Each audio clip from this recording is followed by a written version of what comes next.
What is up, family? Thanks for tuning in again. Have you ever imagined a time when a person's sincerity is judged solely by the thickness of their wallet? I am talking about that feeling of being treated like a queen when you have it all, and then being tossed aside like useless trash the moment a rumor spreads that you have gone broke.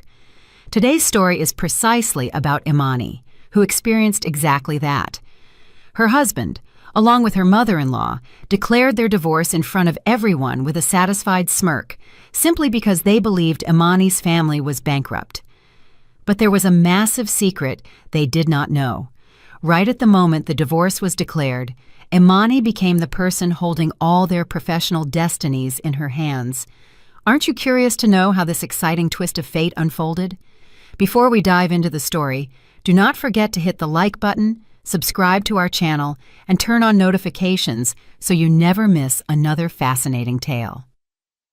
That morning should have been the start of a pleasant weekend for Imani. The morning sun spilled through the floor-to-ceiling windows of the living room in the luxury townhouse where she lived with her husband, Javante, and her mother-in-law, Ms. Ophelia. In the kitchen, Imani was carefully preparing Ms. Ophelia's favorite breakfast dishes. A comforting bowl of creamy shrimp and grits, accompanied by maple-glazed bacon, was ready to be served. With a radiant smile, Imani carried the tray toward the dining room. "Good morning, Ms. Ophelia. Breakfast is ready. Javante hasn't come down yet," Imani said sweetly to the older woman, who was sitting comfortably on the sofa watching the news on the massive flat-screen TV her son had bought the previous month. Normally, Ms. Ophelia would have responded with a polite smile, praising Imani's cooking or asking about her parents, the owners of the Summit Legacy Group, a highly respected conglomerate in the country. But that morning was different. There was a deathly silence. Ms. Ophelia did not turn her head even an inch. Her eyes were fixed on the TV screen as if she were seeing a ghost. "Ms. Ophelia?" Imani called again, bewildered by her reaction. At that moment, the voice of the news anchor broke the morning silence, getting louder and louder. "Attention viewers, we have shocking news from the business world. The Summit Legacy Group, which until now seemed like an impregnable fortress, has officially declared bankruptcy this morning. The Securities and Exchange Commission has detected alleged large-scale investment fraud involving senior management. Summit Legacy stocks have plummeted to historic lows, and all company assets have been frozen by the banks. Thousands of employees face mass layoffs, and it is reported that the founding family has accumulated a debt of billions of dollars." Crash. The sound of shattering glass made Imani jump.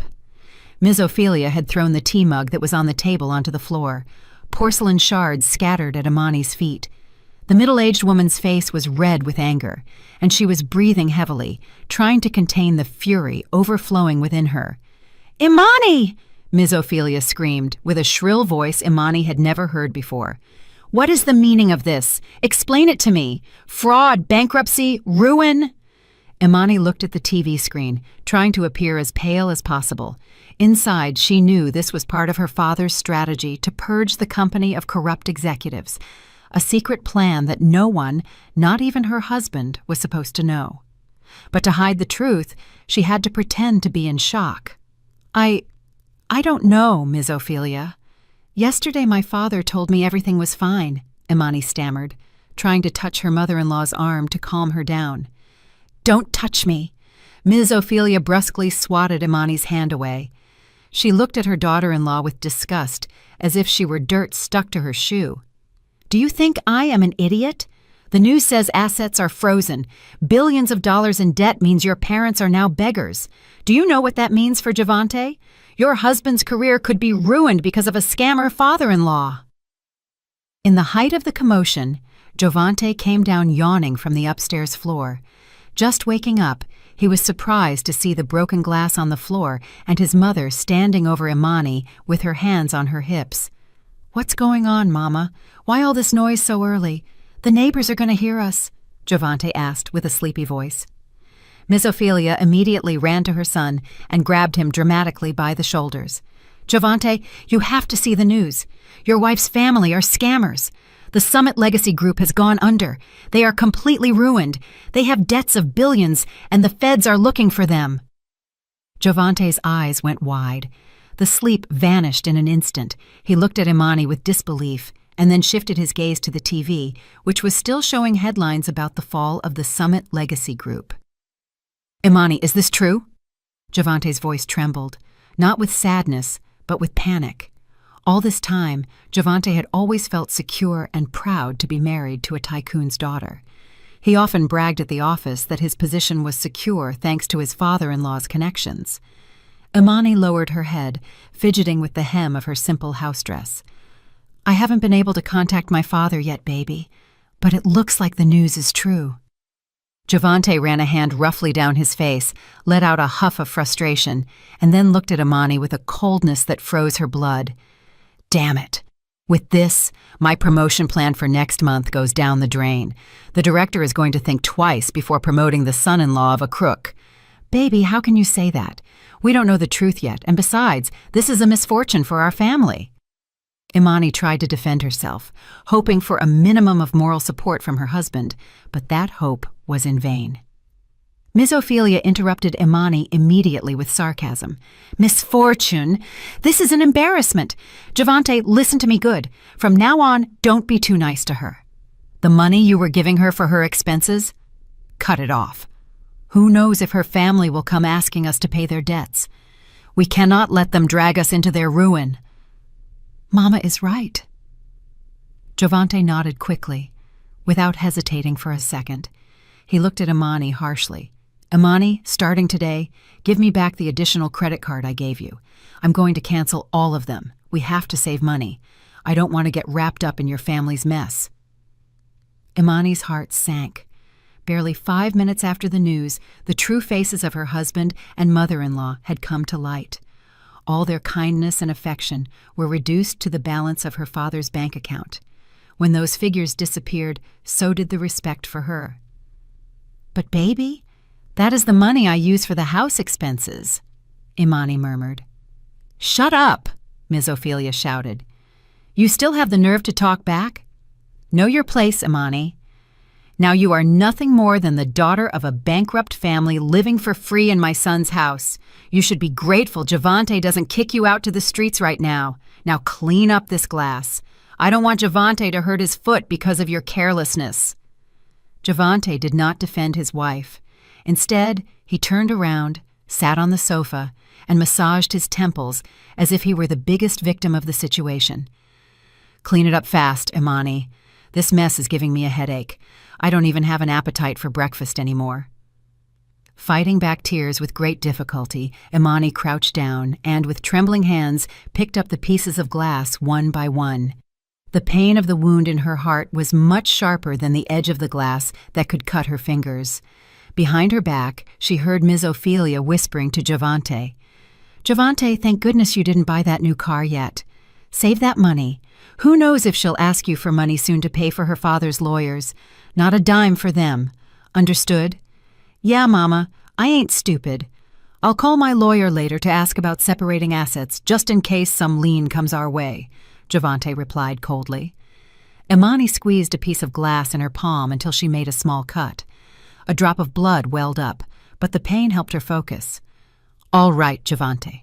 All right, Miss Ophelia," Imani promised herself internally. "If this is your true face when I'm down, don't expect to see mine when I get back up." That morning, in the luxurious but freezing living room, Imani learned one thing. Their love had a price tag, and fate had just ripped that tag off by force. A week after the news of the bankruptcy, the atmosphere in the house had turned into a small hell for Imani. There were no more cordial greetings or kisses on the forehead when Javante left for work. In their place were only hurtful shouts and brusque orders. That morning, Javante shouted his wife's name from the bedroom as if calling a servant. "Imani, why isn't my shirt ironed for work? What do you do all day in this house? Just because you were a rich girl before doesn't mean you can't do a simple task right." Imani rushed in with the freshly ironed navy blue shirt in her hand. Her heart ached, but she tried to force a smile. "I'm sorry, baby. It's just that your mother wasn't feeling well and asked me to make her some chicken soup, so I had to split my time." Javante snatched the shirt from her hands without a word of thanks. His face was tense and full of discontent. Excuses. Listen to me good, Imani. From now on, you have to start knowing your place. Before, I could tolerate your whims because your father gave our company a lot of projects, but now your father is just dead weight from the past. So, if you want to stay in this house, be a useful wife, not just a decoration. Those words flowed with astonishing ease from the mouth of the man who, once at the altar, had sworn to protect her in richness and in poverty. Imani swallowed hard, containing the pain in her chest. She wanted to scream that her father was not stupid, that on the contrary, he was cleaning out the internal traitors so the Summit Legacy Group would rise stronger. But she had to stay silent. The mission was not over yet, and she had to see how far her husband's mask reached. Before leaving for work, Giovante disdainfully threw a few $50 bills onto the dresser. The bills scattered onto the floor. "This is for the month's groceries. Manage it well." Imani picked up the money with trembling hands, and her eyes went wide. "For a month, baby? This is only $300. How am I going to cover food for 3 people, the light bill, the water, and your mother's medicine?" Normally, Giovante interrupted her while fixing himself up in front of the mirror. He combed his hair neatly and sprayed on expensive cologne. "That was when you brought good luck. Now you bring bad luck. And since you cook well, be a little creative. Instead of buying steak every day, you can buy beans or rice. Eating greens daily is healthy too. If it's not enough, earn it yourself. Sell your expensive clothes or those designer bags filling the closet. Stop being a parasite living off her husband." Giovante left without saying goodbye, leaving Imani with the bills in her hand, stunned. Tears almost welled up, but she wiped them quickly upon hearing a car horn in front of the house. It wasn't Giovante's, but a brand-new red sports car, owned by a guest of Ms. Ophelia. That afternoon, Ms. Ophelia received a special visitor. It was Azaria, the daughter of a friend from Ms. Ophelia's church club, recently back from overseas. Her appearance contrasted sharply with Imani's, who, by her husband's order, now only wore faded house clothes to save money. Azaria wore a designer dress, a handbag that cost as much as a sports car, and her perfume permeated the entire living room. "Oh, Ms. Ophelia, your house is so cozy. Giovante is such a successful man to have a townhouse like this, but it is a little hot. Don't you have the AC on?" Azaria asked with a sweet voice, fanning her face with a hand loaded with gold jewelry. Ms. Ophelia looked sideways toward the kitchen, where Imani was preparing drinks, and said with a sneer, "You know, Azaria, we are saving money. Since we have a parasite in this house, one has to watch the finances. Hey, Imani, are those drinks coming anytime soon? The guest is thirsty. Don't drag your feet." Imani came out with a tray of cold sodas and placed them on the table. Azaria examined her up and down with a contemptuous look, as if she were appraising a second-hand item. "Oh, so this is Giovante's wife. Her name is Imani. What a pity, Auntie Ophelia. I heard her family is in very serious legal trouble, to the point of bankruptcy. So stressful, right? And of course, Giovante has to carry that extra weight." Azaria spat out while sipping her soda with indifference. "Yes, Azaria, child, a headache. That is why I am glad you came. Giovante will love to know that a woman as sophisticated and independent as you is in the house, right? One who doesn't bring shame to the family," Ms. Ophelia said between giggles, deliberately creating an atmosphere in front of her daughter-in-law. When Giovante arrived home from work late that night, the mood in the house changed drastically. Giovante, who usually returned with a tired and angry face, seemed more lively today. It turned out Ms. Ophelia had told him over the phone that Azaria had brought him an expensive gift, a luxury watch she had bought in Switzerland. "Wow, thank you, Azaria. What a detail. This is my dream watch, the one I wanted to buy but hadn't been able to yet," Giovante said with shining eyes and a wide smile. A smile Imani hadn't seen in a long time, one that used to be exclusively for her. Now he was gifting it to another woman for a simple watch. Giovante, Azaria, and Ms. Ophelia chatted animatedly in the living room, laughing out loud as if they were a happy and harmonious family. Imani could not join the conversation as Ms. Ophelia ordered her to stay in the kitchen. "You smell like garlic." Azaria has a very sensitive nose, and it's going to bother her." That was her mother-in-law's cruel excuse.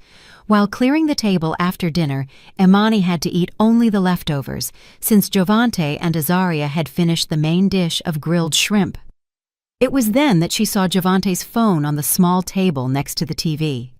Jovante was walking Azaria and his mother to the door. The phone screen lit up with a WhatsApp notification. The contact name was Azaria Beautiful. Driven by curiosity and a strong gut feeling, Imani gathered her courage and approached to glance at the notification on the lock screen. Her heart pounded as she read the brief but devastating sentence, "Jovante, thanks for your time tonight. The watch looks even better on you. It's a shame an amazing man like you has such a mediocre and bland wife. When are we doing dinner? Just the two of us." Auntie Ophelia agrees. "She says it'll be good for you to clear your head." Imani's blood ran cold. Before she could put the phone back in its place, Jovante walked back into the house. He saw Imani standing near his phone with a tense expression. Panicked, Jovante snatched the phone from the table. "What are you doing snooping on your husband's phone? Don't you have manners?" Jovante shouted. He seemed nervous, but quickly masked it with feigned anger. Imani looked deeply into her husband's eyes, searching for some crack of conscience that might remain. "Azaria proposed dinner, and your mother said it's okay for you to go." Jovante went silent for a moment, and then sketched a cynical and defiant smile. "So what? It's normal. I need to have fun. At home, I only hear about your family's problems and debts that stress me out. Azaria is fresh air. She is successful, rich, and has good contacts. She can help me in my career, unlike you, who are now just a financial burden." "So you are going to have an affair. Jovante, have you forgotten our marriage vows?" Imani asked with a trembling voice, holding back tears. "Watch your mouth. This isn't an affair. It's called networking, building relationships. And hey, if you don't like it, the door is open. But remember, you don't have $1 to your name. What are you going to do, sleep on the street?" Jovante mocked before entering his bedroom and slamming the door shut. Imani remained paralyzed in the dark living room, the humiliation soaked down to her bones. That night, under the dim moonlight, Imani did not cry. She roughly wiped her tears, went to the bathroom, and locked the door. She pulled out an old burner phone she had hidden behind a stack of clean towels. With steady fingers, she typed a short message to Mr. Langston. "Mr. Langston, please speed up the acquisition process. Prepare the data on Jovante's embezzlement at the branch you suspected. I want him to fly as high as possible, to feel like a king before I crash him into the ground myself and shatter him to pieces." Imani looked at herself in the mirror, her face tired, but illuminated by eyes full of determination. The role of the battered wife was becoming increasingly interesting, and she would play it to perfection until the final act. Sunday, which should have been a day of peace, was chaos again. That morning the door burst open without a knock. Devante, Jovante's younger brother, known for being a family leech and a slacker, walked in like he owned the place. With dirty sneakers, he threw himself onto the living room sofa Imani had just tidied up. "Yo, Imani, make me a strong coffee, not too much sugar. I don't want to end up diabetic like rich folks," Devante shouted, putting his feet up on the coffee table. The mud from his sneakers dirtied the tablecloth Imani had just changed. Imani, who was sweeping the floor, took a deep breath. Since the news of her family's bankruptcy broke, Devante, who used to call her pretty sister-in-law, now addressed her as if she were his errand girl. Imani put down the broom and approached. "Devante, can you take your feet down? Jovante doesn't like the table getting scratched or dirty," Imani said in a quiet but firm voice. Devante huffed and slammed his feet down, making noise on purpose. "Man, who do you think you are? Just because you were a rich girl before? Go on, get me that coffee and give me some money. I need about $100 to fix my car. My brakes are shot." Imani's eyes went wide. $100 was almost half the monthly budget Jovante had given her the day before. Devante, I'm sorry, but I don't have that kind of money. Devante gave me just enough for food and bills. Ask him directly. Upon being rejected, Devante's face turned red. He stood up and pointed at Imani. Excuses. I know you got money stashed away. A tycoon's daughter doesn't end up with nothing overnight. You aren't being a little stingy with your brother-in-law, are you? That's why your husband has bad luck, because his wife is tight-fisted. Really, Devante, I don't have money. Imani defended herself. The commotion made Ms. Ophelia come out of her room. The middle-aged woman appeared still in her pajamas and with a furrowed brow. What is this racket? You all are going to give me a headache this early. Seeing his mother, Devante changed his expression to one of a victim, like a soap opera actor. Mama, look at her. I asked her for a little money to fix the car brakes and she insulted me. She called me a parasite, a waste of society who only knows how to beg. And even though if I don't fix the brakes, it's dangerous. What if I have an accident, Mama? Devante complained, twisting the facts with mastery. Ms. Ophelia's eyes locked immediately onto Imani. Without asking or verifying, she grabbed Imani's arm and gave her a hard pinch. Ouch, that hurts, Ms. Ophelia, Imani exclaimed, surprised. What hurts? What hurts more? This or my son's heart? Hey, Imani, you are living here on borrowed time. Devante is your husband's brother, blood of this family. How dare you call him a parasite? The parasite is you! Ms. Ophelia shouted right in Imani's face. But Ms. Ophelia, Devante is lying. I didn't say that. I only told him the budget Devante gave me is very tight. Silence, Ms. Ophelia interrupted her brusquely. I don't want to hear your excuses. Give him the money he's asking for right now, and if necessary, sell those gold earrings you're wearing. Why do you want to wear jewelry anyway? How stingy are you not to help your brother-in-law? If Devante finds out you are like this with his brother, he'll kick you out today. Imani touched her ears. Those small earrings were a keepsake from her late grandmother, the only modest jewelry she kept, not for its value, but for the memory. But seeing Ms. Ophelia's ferocious look and the malicious smile of victory on Devante's face, Imani knew she had no other choice if she wanted to maintain her position in that house for her grand plan. With trembling hands and a broken heart, Imani took off the earrings. Here, Devante. Sell them. If there's anything left over, give it back to me to buy rice. Devante snatched them quickly, his eyes shining with greed. That's how I like it. Now you're being a good sister-in-law, and whatever is left over, I'll keep for transport. I ain't walking to the pawn shop.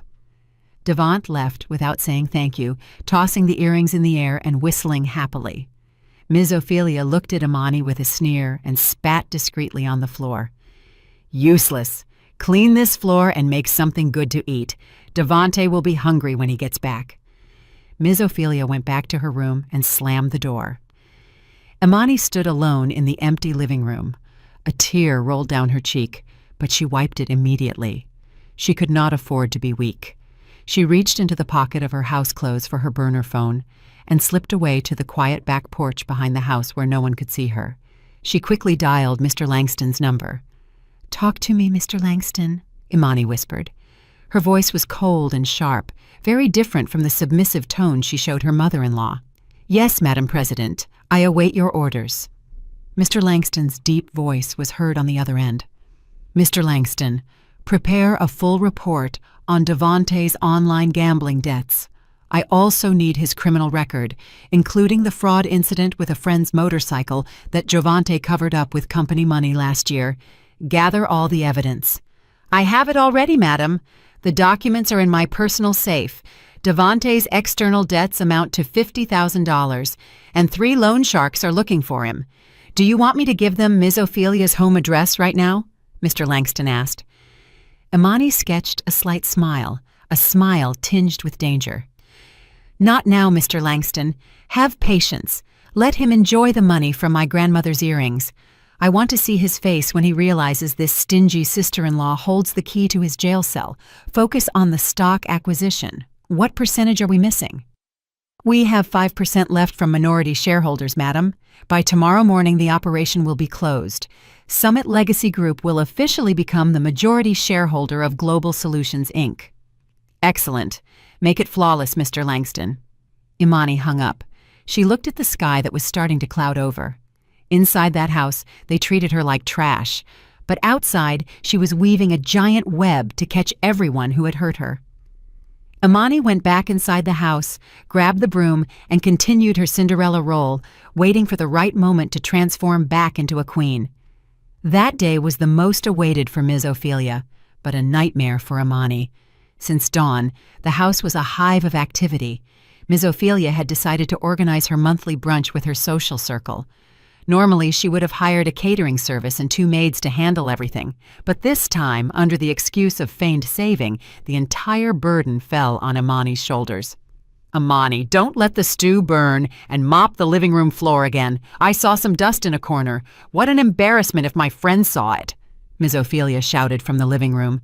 She was busy choosing her best dress and trying on all kinds of gold necklaces in front of the mirror. Imani, who was stirring a thick stew in the kitchen, couldn't help but sigh. Her house clothes were already soaked in sweat. She hadn't showered or eaten yet and felt her feet swelling from standing since 4 a.m. She had to prepare beef stew, jambalaya, potato salad, and a fruit salad for 20 guests. Yes, Ms. Ophelia, it's almost ready, Imani replied with a hoarse voice. Shortly after, a luxury sedan pulled up in front of the house. Azaria stepped out elegantly, dressed in a pastel silk dress matching her heels. She brought a small box of pastries from a famous bakery, not to help, but as a mere symbolic gesture. Hi, Auntie Ophelia. Oops, I think I arrived too early. I came to help you, Azaria greeted with a falsely sweet voice. Ms. Ophelia's face lit up. She hugged Azaria and kissed her on both cheeks. Oh, my future daughter-in-law. You are such a worker. Don't worry, child. You sit right here, gorgeous, and talk to me. The one back there will handle everything. Imani, coming out of the kitchen with a tray of crystal glasses, heard the conversation perfectly. Her heart felt a stab. From unwelcome to a label worse than a maid. That was how fast her status had changed. At 10 a.m, the guests started arriving. The living room, cool thanks to the AC at full blast, filled with the smell of expensive perfumes. The laughter of the high society ladies resonated as they talked about designer bags, trips to Europe, and their club meetings. Imani went back and forth from the kitchen to the living room, refilling snack bowls, serving drinks, and immediately removing dirty plates. While Imani was serving fruit salad into one of the guests' glasses, Ms. Lucille, a chubby woman with gold-rimmed glasses who lived in the next neighborhood over, stared at her. Hey, isn't this Imani, Ophelia's daughter-in-law? Ms. Lucille asked loudly, making the conversation in the room stop for a moment. All eyes focused on Imani, who stood uncomfortable with the pitcher of fruit salad in her hand. Ms. Ophelia's face tensed for a second, but she quickly changed her expression to a sarcastic and contemptuous smile. She fanned herself with an arrogant air. Ah, yes, it's her, poor thing. Her family is completely ruined. You know, her father has debts of billions, so as the good mother-in-law I am, I let her stay here. Better than sleeping on the street, right? In exchange, she helps with the housework. That way, I save the maid's salary, which isn't bad. At those words, a murmur of false compassion arose among the guests. Oh, Ophelia, what a good heart you have. I wouldn't have accepted a scammer's family. I'd be scared they'd infect me with bad luck, spat a guest dressed in red. Yeah, be careful. Don't let her steal something from the house to pay her father's debts, added another. Imani bit her lower lip hard enough to hurt. She gripped the handle of the pitcher so her hands wouldn't shake. She wanted to pour the fruit salad over their heads, but she remembered Mr. Langston's instructions. Hold on, Madam President, let them fly high.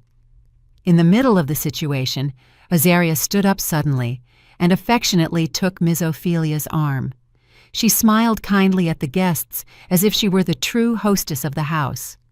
Auntie Ophelia has the heart of an angel, ladies. That's why I love her and Giovante so much. Oh, by the way, try the pastries. I brought them especially for Auntie's gathering, Azaria said, hogging the spotlight. Wow, now this is a future daughter-in-law worthy of Ophelia. Pretty, rich, and polite. She makes a perfect couple with the successful Javante, Ms. Lucille praised. Ms. Ophelia smiled with pride and patted Azaria's hand.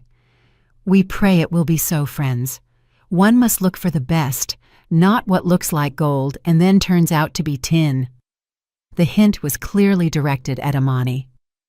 Without saying anything, Imani turned around and went back to the kitchen. Behind the wall, she leaned against the cold surface and took a deep breath to calm the storm in her chest. Her tears had already dried. The pain in her heart had turned into fuel for a burning fire. Through the crack of the kitchen door, she saw that Javante had come home for a moment for lunch. Far from defending his wife, who was the center of criticism, Javante greeted his mother's friends kindly and sat next to Azaria.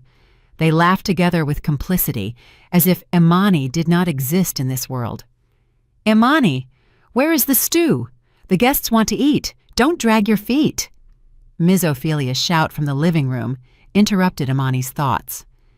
Yes, Ms. Ophelia, it's ready, Imani replied dryly. She lifted the heavy pot with the hot stew. It weighed a lot, but not as much as the weight of the humiliations she had received today. Imani went out and served the food on the buffet table. She kept her head held high. She served food to each of them, putting rice on their plates, serving the sides like a restaurant waitress. But in her mind, Imani was on a countdown. Every laugh of Ms. Ophelia, every sarcastic look from Azaria, every gesture of indifference from Javante was recorded in the memory of her revenge. Eat up, ladies and gentlemen, Imani thought to herself as she watched them devour the food she had prepared. Enjoy this luxury and this arrogance, because soon you won't even be able to afford the plate you are eating off of. That day, Imani learned that there is nothing crueler than a family that betrays you. But she also knew there is no revenge sweeter than watching your enemies fall from the highest peak they prided themselves on. The sun had not yet reached its zenith, but the heat inside the house was suffocating, a reflection of the endless tension. Imani stood in front of the mirror in her modest room, adjusting an old white shirt that was beginning to lose its color. She had deliberately chosen the simplest clothes, even looking poor, to hide the true purpose of her day.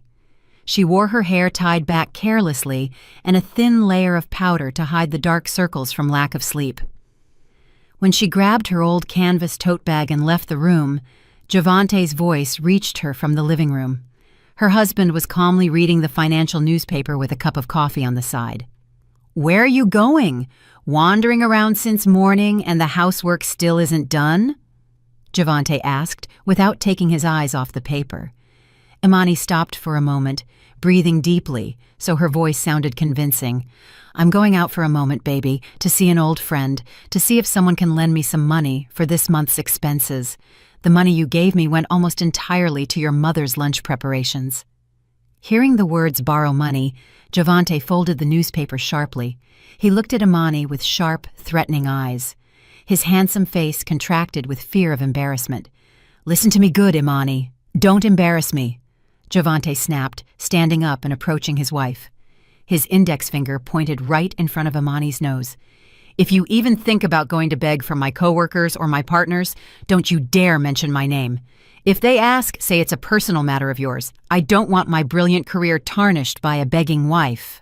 From the kitchen, Ms. Ophelia appeared with a jar of cookies. Her mouth was busy chewing, but her eyes looked at Imani with contempt. "Your husband is right. Don't go around using our family name to get pity. If you want to beg, go with your family of scammers. Don't drag Javante into it. And remember, Azaria has a lot of contacts. If she finds out you're out there asking for money and making Javante look bad, I swear you'll deal with me." Imani lowered her head to hide the fury shining in her eyes. "Yes, baby. Ms. Ophelia understood. I won't mention your names. I'm leaving now."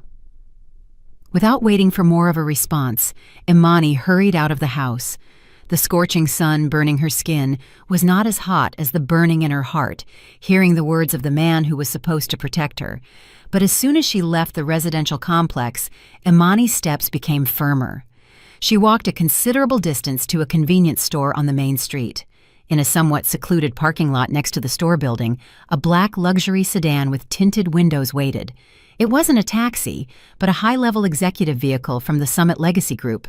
Impossible to trace. Imani knocked twice on the back window.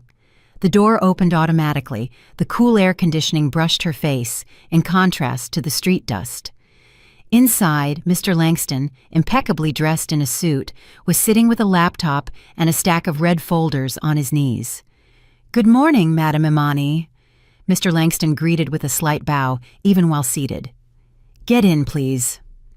As soon as Imani got in the car and closed the door, her posture changed instantly. Her hunched shoulders were now straight. Her previously dull gaze became sharp and authoritative.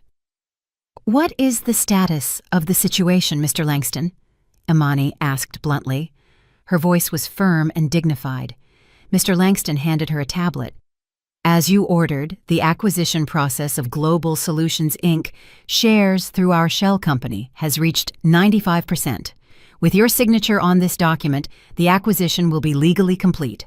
The moment you sign, you will legally become the sole owner of the company where your husband works." Imani took the luxury fountain pen Mr. Langston offered her.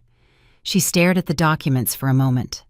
There, clearly written, was the amount of a transaction so colossal that Jovante and Ms. Ophelia couldn't even imagine it in their entire lives.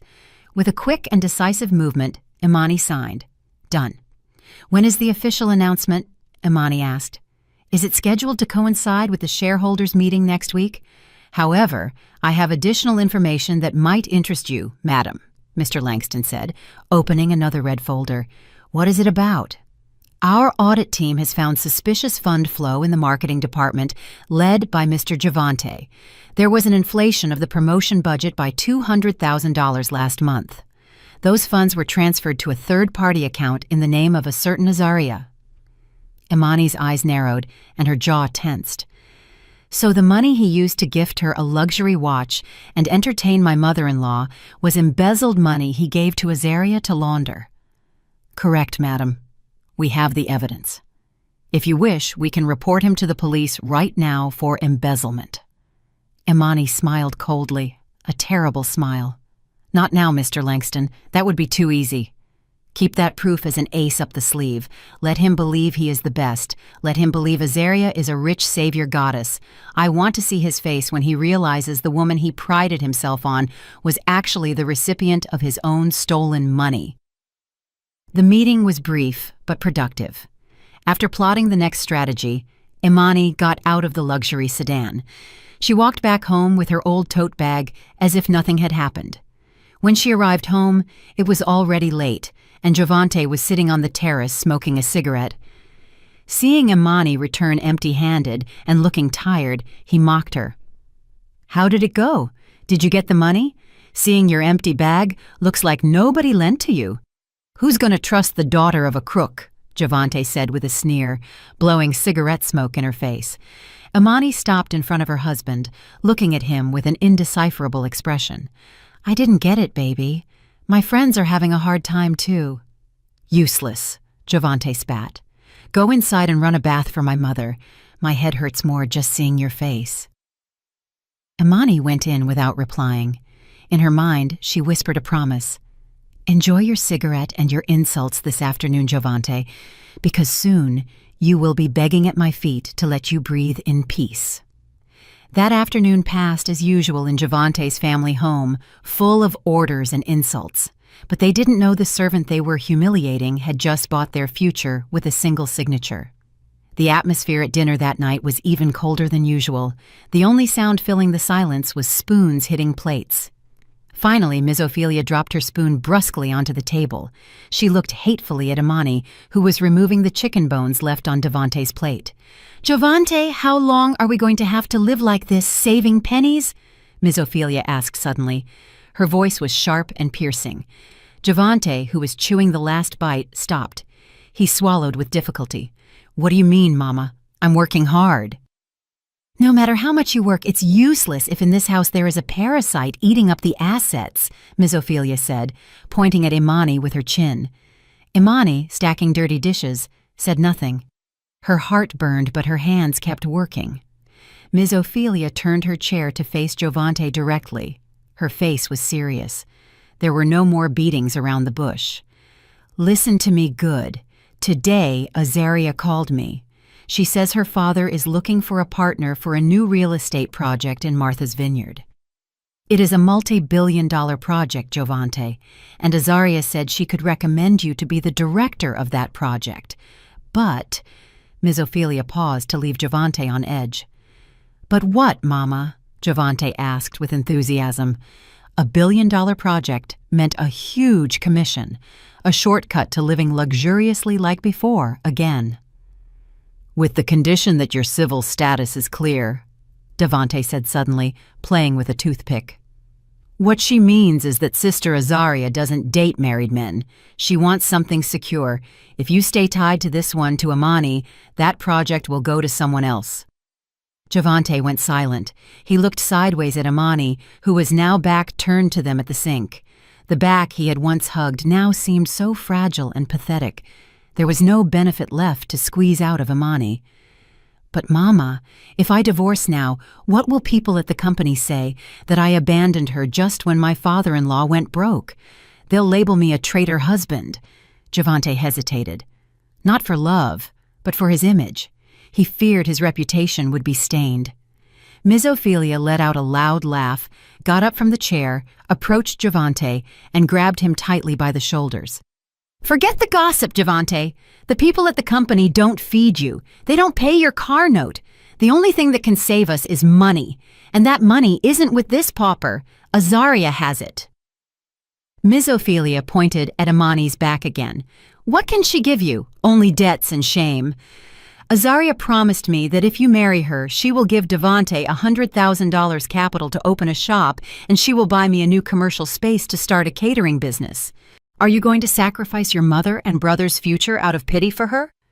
The words capital and commercial space tore down Giovante's last defense. He imagined a comfortable life with Azaria, a new car, luxury vacations, and a high position. Compared to Amani, who could now only offer him stew and a somber face, his choice seemed very clear. "So, you want me to divorce Imani?" Giovante asked in a low voice. "It's not that I want to, it's that you must," Ms. Ophelia said firmly. "I give you an ultimatum. Either you choose a bright future with your mother and Azaria, or you stay living forever in poverty with this woman who brings bad luck. If you choose her, I will leave this house." That threat was Ms. Ophelia's ace up the sleeve. Giovante could never disobey his mother. He let out a long sigh, and his gaze turned cold and hard as stone. He looked at Amani's back, still standing silently in the kitchen. "All right, Mama, I'll prepare the divorce," Giovante said firmly. Crash! A plate fell from Imani's hands into the sink. Her hands trembled so much hearing that decision that she dropped it unintentionally. Giovante walked over to the kitchen and stood right behind Imani. "Did you hear that, Imani?" Giovante's voice was flat, without emotion. Imani turned around. Her face was wet, not from tears, but from splashes of water from the faucet. She looked at her husband with an indecipherable expression, a mix of disappointment and relief. "You are going to divorce me, baby? Just for money?" Imani asked quietly. "Don't be naive, Imani. In life you don't just live on love, you need money," Giovante replied brusquely. "I am sick of a hard life. I am sick of seeing your face that reminds me of your father's failure. So get ready. Next week we will hold a family meeting. I will announce our divorce officially in front of everyone to make things clear." "In front of everyone? Is it necessary to make a spectacle?" Imani asked defiantly.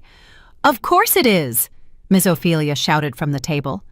"Let everyone find out that my son has freed himself from the chains of a scammer family. While we're at it, we invite the whole family and throw a little celebration party, a party to chase away the bad luck." Imani nodded slowly, very slowly.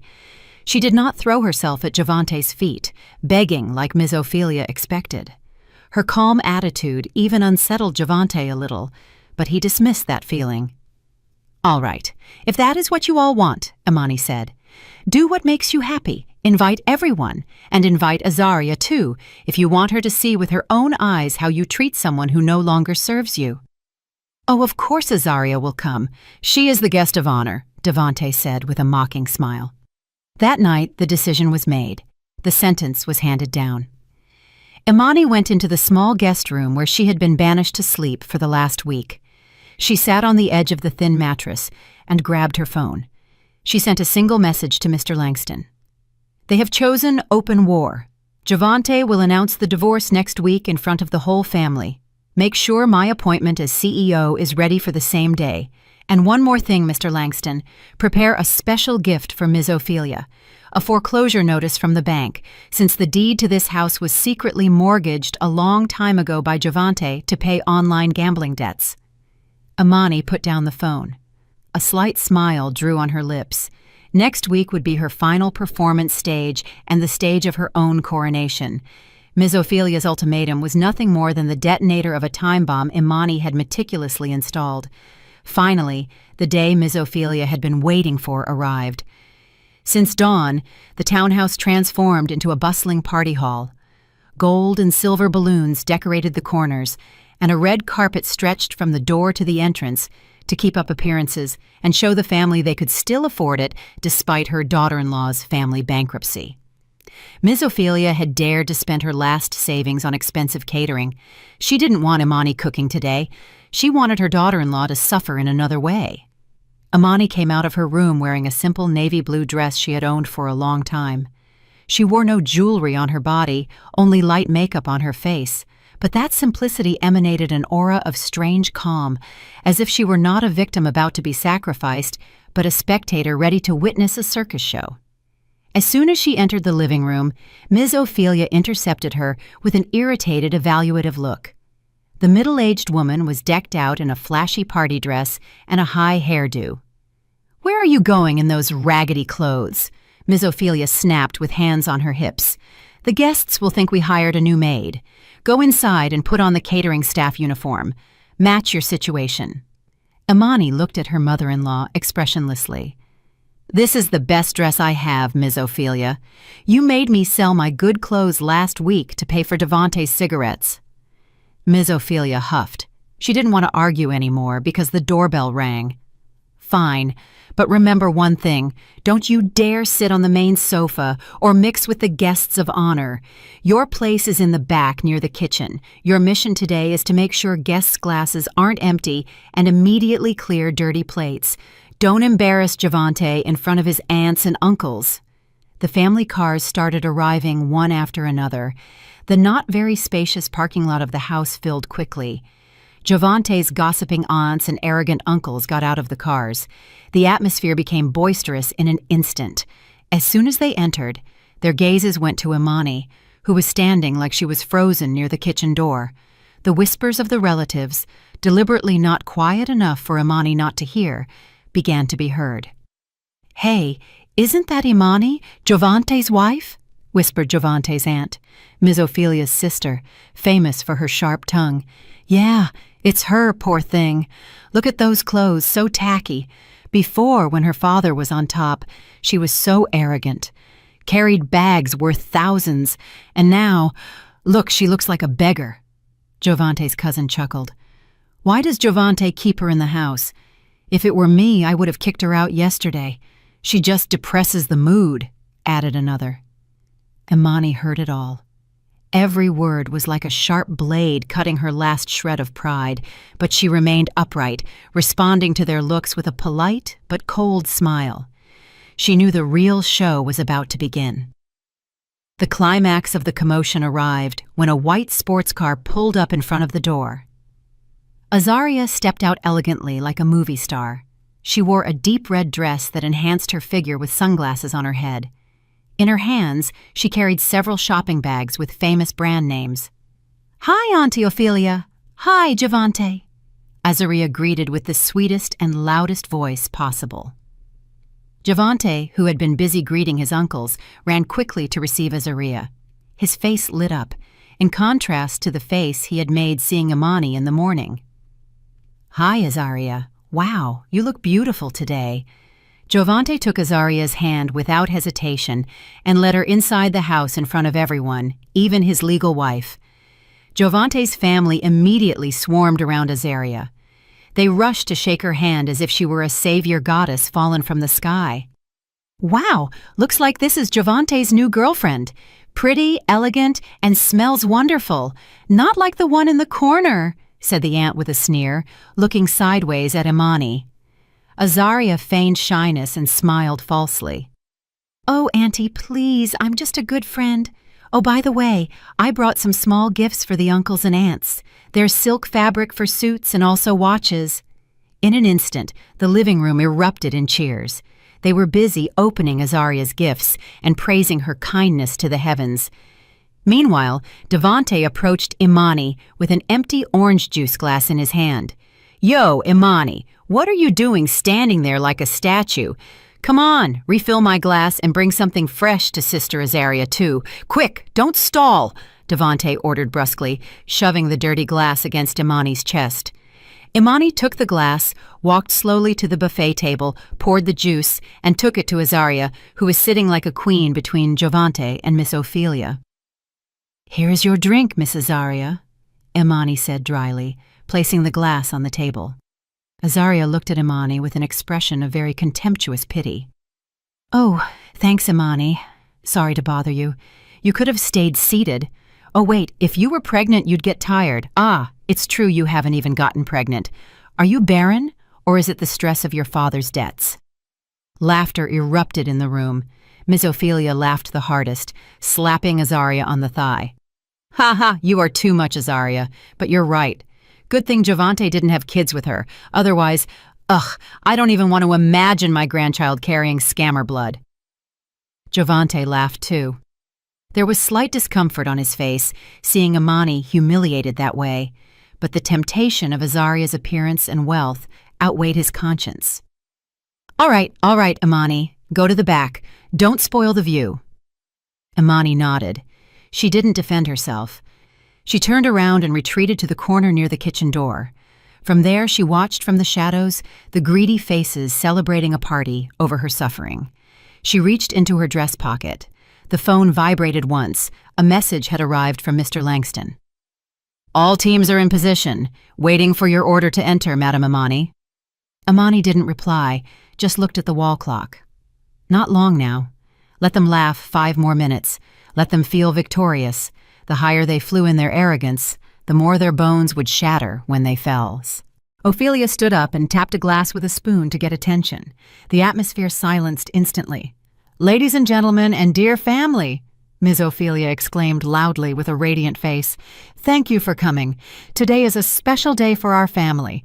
My proud son Jovante is going to make an important announcement, an announcement that will chase away the bad luck from this house and open a new, brighter chapter."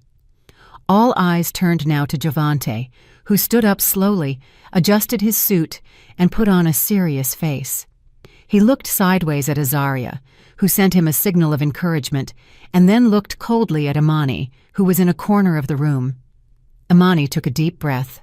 It was time for the stage of this humiliation to reach its climax. Jovante cleared his throat, trying to clear his suddenly dry throat. He looked around, observing the curious faces of his relatives, waiting to hear what would come out of his mouth. Beside him, his mother looked at him with eyes shining with hope, while Azaria gave him an encouraging smile, fixing her hair occasionally to look elegant. "Good morning, everyone." Jovante began his speech with a stiff and formal tone. "I want to thank my uncles, aunts, and all relatives for being present today. As my mother said, today is a very important day for my future and that of this family." Jovante took a deep breath and then looked at Imani, who was alone in the corner near the kitchen door. In Jovante's gaze, there was no longer love or affection, only fatigue and the desire to get rid of a burden quickly. "For the last few years, I have been a husband. I have worked hard for the happiness of our home, but—" Jovante paused dramatically. "A human being has a limit of patience. I can no longer bear this burden alone. Especially, I cannot bear the shame and debts that are not mine." Whispers in the room sounded again, this time in a tone of agreement. Giovante felt he had support, and that inflated his confidence. He took 2 steps toward the center of the room, as if he were the center of the universe of truth. "Imani," Giovante called loudly, "this may sound cruel to you, but I have to be realistic. My career is on the rise, and I need a partner who supports me, not someone who drags me into the mud of bankruptcy. Your family is destroyed, and I don't want my future to sink with you." Imani raised her head. She looked her husband directly in the eyes. There were no tears. Her heart pounded, but her strength infuriated Giovante even more. It was as if Imani didn't realize how miserable her situation was at that moment. "So in front of my mother, in front of all my uncles and aunts, and with Azaria as a witness," Giovante pointed to Azaria, who smiled victoriously, "I want to clarify our relationship." The room fell into a deathly silence. Even the sound of the air conditioning could be heard clearly. Imani's heart pounded, but she was ready. She knew this moment would come. "Imani," Giovante's voice resonated, "in this very moment, I declare our divorce. From today, you and I are strangers. Starting tonight, I forbid you to live under this house's roof. Pack your bags and go back to your ruined parents."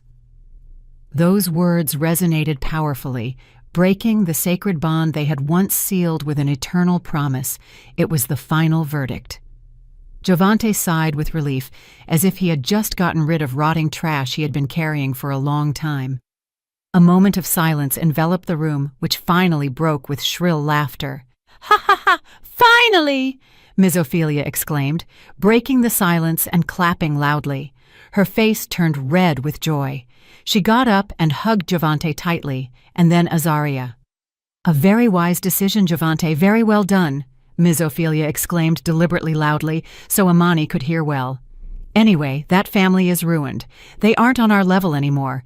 How is my smart son going to have a beggar father-in-law? Ugh, disgusting just thinking about it." "That's right, Auntie," Devante joined in, eating a piece of cake greedily. "Now this house is clean of parasites. Starting tomorrow, we can breathe easy without worrying about Imani's father's debt collectors." The family present also laughed and clapped. It seemed they weren't witnessing the breakup of a marriage, but the victory of their favorite football team. The aunt even shouted, "Long live Giovante! Long live Azaria! Now that is a couple that matches!" Azaria approached Imani with an arrogant step, stood right in front of her, crossed her arms, and looked at her with a mocking expression. "Did you hear that, Imani? Giovante declared the divorce, so please know your place and don't cry or drag yourself begging him to come back.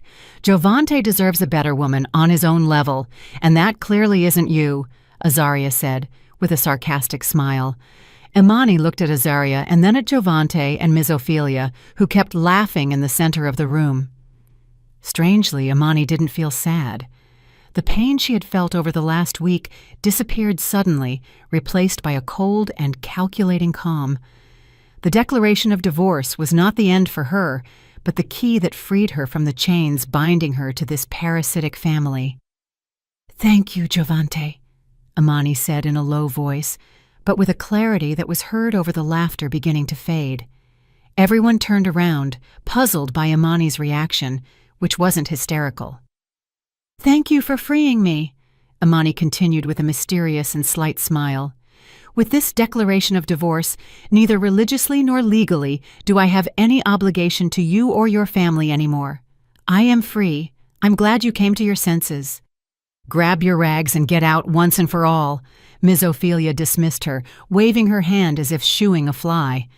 Imani looked sideways at the wall clock. 2:00 in the afternoon on the dot, the time Mr. Langston had promised her. Just when Miss Ophelia was going to open her mouth to hurl another insult, suddenly a ding sounded in Giovante's pants pocket. It was the notification of a high-priority email from the office. The next instant, the same sound was heard on Giovante's phone and on Giovante's cousins, who worked at the same group company. Even Azaria's phone vibrated. The notification sounded in response, like an orchestra of terror. Giovante frowned, reached into his pocket with a nonchalant air. "One moment. Why am I getting a company email on a Sunday? Is it a project bonus announcement? With a smile still on his lips, Giovante unlocked his phone. He opened the email marked in red with the subject, Urgent Announcement, Corporate Acquisition, and Board Restructuring. Giovante's eyes scanned every line of the email. The smile slowly disappeared from his face. A deep furrow formed on his forehead. His face, previously flushed from laughter, turned white as paper. His hands began to tremble. This is impossible, Giovante murmured in a low voice. His eyes opened wide, fixed on the phone screen, as if he had seen a ghost. What's wrong, bro? Is the bonus really big? Giovante asked curiously, leaning over to his brother's phone. But as soon as he read what it said, his eyes also popped out of their sockets. What? Acquired by whom? Imani, who remained in her place, reached into her dress pocket. She pulled out a black and gold access card, a VIP access card that only the highest-level owners of the company could have. She advanced slowly. Her steps now sounded threatening in the room, which had suddenly gone silent from confusion. Giovante, why aren't you saying anything, Giovante? Imani asked with a commanding voice, completely different from the submissive wife Giovante had known until now. Is the email not clear, or do you want me to read it to you myself? Giovante raised his head and looked at Imani with an empty and confused expression. Imani, what do you have to do with this? Imani smiled. This time, it wasn't a slight smile, but the victorious smile of a queen. Read the name on the last line, Baby, the name of the new owner of the company where you work, the name of the new CEO who signed that decision 10 minutes ago. Giovante looked back at his phone screen. His eyes locked onto the digital signature at the end of the official email. There, clearly written, was a name he knew very well, but with a title that left him as if struck by lightning in broad daylight. Sole owner and CEO of Global Solutions, Inc., Imani. The expensive phone fell from Giovante's hands, hitting the floor with a dull thud and cracking instantly, but that crack was nothing compared to the one that had just opened in his heart. Ms. Ophelia's laughter had stopped completely, replaced by an expression of indescribable horror. The party had just turned into a courtroom. The silence in the living room was suffocating. It was as if all the oxygen in the room had been sucked out. All the eyes that moments before looked at Imani with contempt were now fixed on her with disbelief. Giovante remained paralyzed, mouth slightly open, his broken phone lying silent on the floor. Imani advanced, making her way through the crowd of Giovante's relatives, as if she were Moses parting the waters of the Red Sea. Her steps were calm but authoritative. She stopped right in front of Giovante, who was still in shock. What's wrong, baby? Surprised to see your wife's name there? Sorry, ex-wife, Imani asked, with a light but stinging tone. This is a lie, right? It's a joke. You hacked the company's system, right?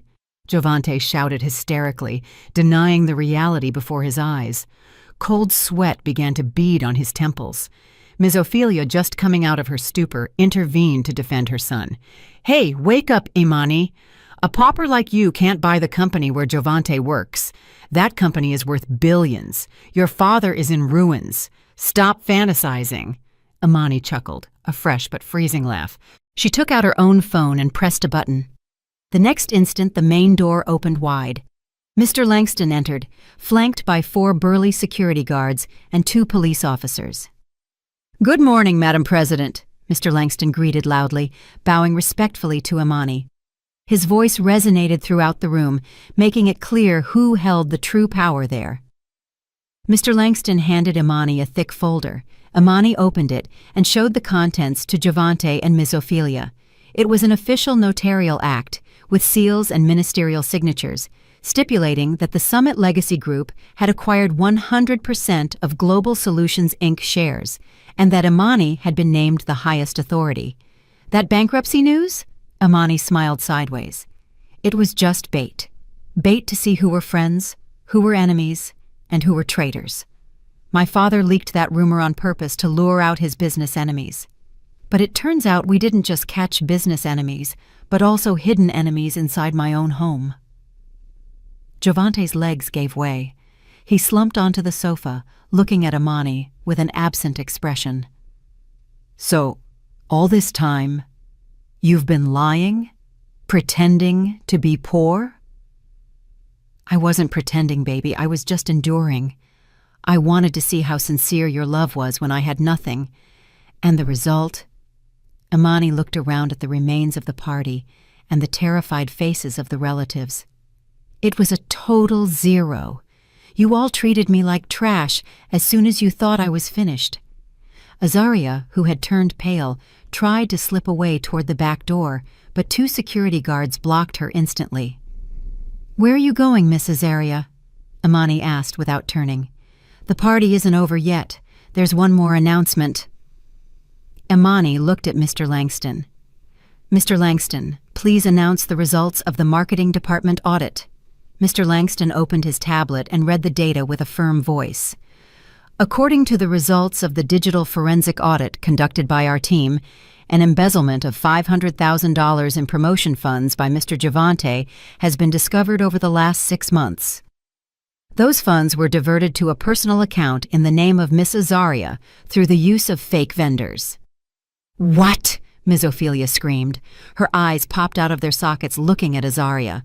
"Azaria, that money, the money you used to treat me? You said it was from your business." Azaria trembled violently. Her pretty face was now pale as a corpse. "Auntie Ophelia, I can explain. It was just a loan." "A loan!" Mr. Langston exclaimed. "This is money laundering. Mr. Giovante embezzled company money to fund Miss Azaria's luxurious lifestyle." Giovante covered his face with both hands, bowing his head deeply. He didn't dare look at his mother or Imani. His secret had been revealed at the worst possible moment. Imani approached Azaria.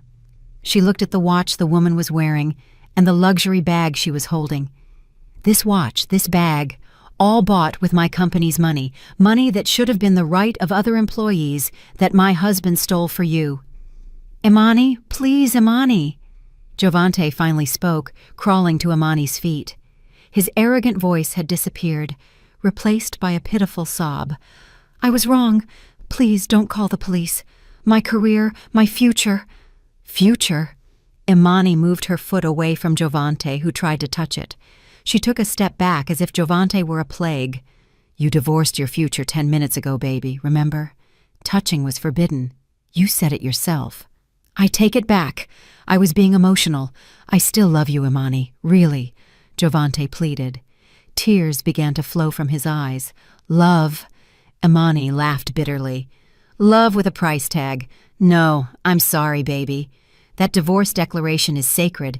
It's not something you can cancel as easily as swallowing the spit you spat out." Imani turned to Ms. Ophelia, who was now sitting weakly on the sofa. Her face was as pale as someone who has suffered a mild stroke. "And you, Ms. Ophelia," Imani said with a soft but deadly voice, "remember what you said earlier? They aren't on our level anymore. You were right.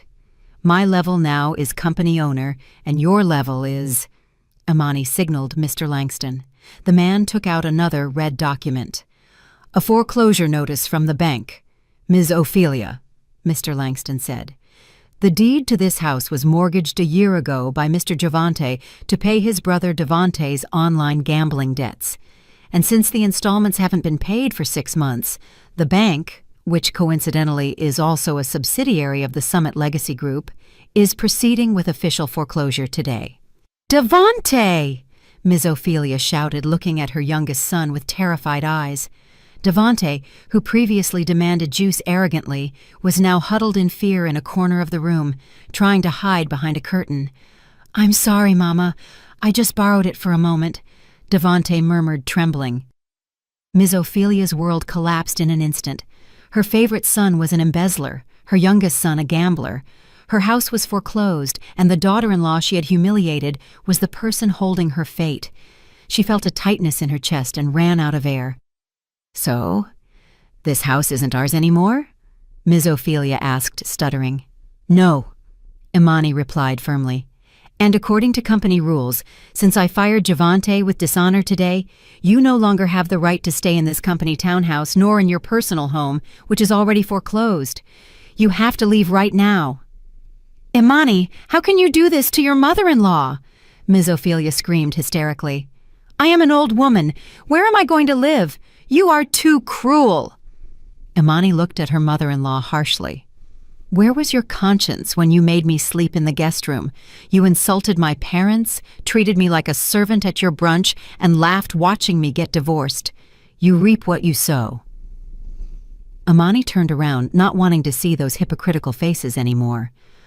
"Officers, please detain Mr. Javante and Miss Azaria for embezzlement and money laundering. And you, guards, help Ms. Ophelia and Mr. Javante pack their bags. Make sure they are out the door in an hour. They cannot take a single company asset." "Imani, wait! Imani!" Javante's shout echoed as the police began to handcuff him. Azaria cried hysterically as they took her away. Ms. Ophelia fainted on the sofa, and Javante was dragged by force by the guards while trying to flee with an expensive vase. The rest of the family swallowed their words. They lowered their heads in terror, hoping Imani wouldn't remember the faces that had insulted her before. But Imani remembered. She remembered everything. However, for Imani, they were ants so small they weren't even worth stepping on. Their greatest punishment would be watching Imani's success, which they could never aspire to. Imani walked out toward the car waiting for her. The afternoon sun shone brightly on her steps. The heavy burden that had oppressed her shoulders had disappeared. She was no longer a battered wife. She was the queen who had returned to her throne. 1 month later. It has been a month since a great storm swept through that now empty townhouse. This morning the sun shone brightly through the glass walls of the 45th floor of the Global Solutions Inc. building. In the spacious and elegant CEO's office, Imani was seated at her desk. She no longer wore worn-out house clothes or old dresses. Her body was now wrapped in a tailored charcoal gray blazer that radiated authority. Mr. Langston knocked on the door and entered with a tablet. "Good morning, Madam President. The meeting with the Japanese investors is ready for 10, but first I have an update on the court verdict from this morning." Imani put down her pen and looked calmly at her loyal assistant. "What is the result?" "The court has sentenced Mr. Javante to 5 years in prison for embezzlement and corporate fraud. Meanwhile, Miss Azaria has been sentenced to 3 years in prison for her participation in receiving funds and money laundering," Mr. Langston informed. Imani nodded slowly. There was no overflowing joy, only the relief that justice had been done. What was their reaction? "A disaster, Madam President. In the trial, Azaria and Javante attacked each other. Azaria claimed to be a victim seduced by Javante, while Javante shouted that Azaria had forced him to embezzle funds for her luxurious lifestyle. It seems their love wasn't as strong as the money they stole." Imani smiled slightly. Love that grows for wealth dies when that wealth disappears. Let them reflect on their fate behind bars. "And what about my ex-mother-in-law and my ex-brother-in-law?" Mr. Langston swiped the tablet screen showing a photo his field team had taken secretly. The photo showed a dilapidated rental room on the outskirts of the city, crowded and dirty. In front, an old woman in worn clothes was preparing fried pies in a large black skillet. Ms. Ophelia now sells fried pies on the street to survive. Mr. Javante was beaten by some loan sharks last week for not paying. Now he works as an illegal valet at a flea market. He limps on one leg because of the incident. Imani looked at the photo for a long time. The woman in the photo looked much older than she was. The face that was once arrogant and full of heavy makeup was now wrinkled and greasy from cooking smoke. Meanwhile, in the cramped 10 by 10 rental room, the air felt oppressive. Ms. Ophelia fanned her sweaty face. The oil smoke stung her eyes, as bitter as the pain in her heart. "Mama, give me money for cigarettes. My head hurts." Javante walked in limping. His face was bruised. "Money? Money? You think I'm a bank?" Ms. Ophelia shouted, throwing the ladle on the floor. "Look at my hands full of blisters from the hot oil. The money I earn today barely covers buying a few pounds of flour. And you, instead of helping, only ask for cigarettes. It's your fault too, Mama, Devante replied without backing down. If you hadn't pressured my brother to divorce Imani, if you hadn't gone crazy for that scammer Azaria, right now we would be sleeping in comfortable beds, eating the delicious food Imani made for us, and I would have my capital for the business. Shut up! Ms. Ophelia screamed hysterically, but instantly her body slumped onto the cold dirt floor. She cried inconsolably. Regret hit her like a giant wave against the rocks, but it was already too late. Imani's face, which had once served her with sincerity, which massaged her legs when they hurt, which cooked her favorite food, now tormented her every night. She had traded a diamond for a stone, had discarded a sincere daughter-in-law for a woman who only wanted her son's money. Imani, I'm sorry, my child. I regret it. Ms. Ophelia sobbed in the silence of the damp rental room, but her crying was only answered by the sound of rats running across the ceiling. Back in the skyscraper, Imani stood looking out at the bustling urban landscape from the heights. Her phone rang. An unknown number appeared on the screen. Imani knew it was the number from a prison payphone. It was Devante, trying to contact her again, probably to beg for a visit or to ask her for some commissary money. Without hesitation, Imani pressed the block button. Mr. Langston? Imani called. Yes, Madam President. Prepare the car. I want to have lunch with my parents at home. I miss real home cooking. Understood, Madam President. If we go via the flea market route, we will get to your parents' house sooner. Imani thought about it for a moment. She knew Devante and Ms. Ophelia were there. She wanted to see their suffering in person for one last satisfaction. Imani shook her head firmly. No, it's not necessary. Let's not go that way. I don't want to look back anymore. The road ahead is much more beautiful. Let's take the highway. Imani left the office with her head held high. She was no longer a woman who could be trampled on. She was no longer a victim. She was the captain of her own life. Her revenge had been consummated completely, not with blood, but with dazzling success. The past with Devante and his family was now just a speck of dust in the rearview mirror of her luxury car, which accelerated, leaving behind those who chose to stop and rot in their own greed. A clear sky enveloped Imani's steps. At the end of the road, true happiness awaited her alongside her true family. Did you like the story, and which city are you listening from? Let's meet in the comments. If you like the story, you can support me by sending a super thanks so I can keep bringing more stories like this. Thank you so much for your sweet support. I'm looking forward to your comments on the story. On the screen, you can see 2 new life stories that I highly recommend. There's so much more on my channel. Don't forget to subscribe. See you in the next life story. With love and respect.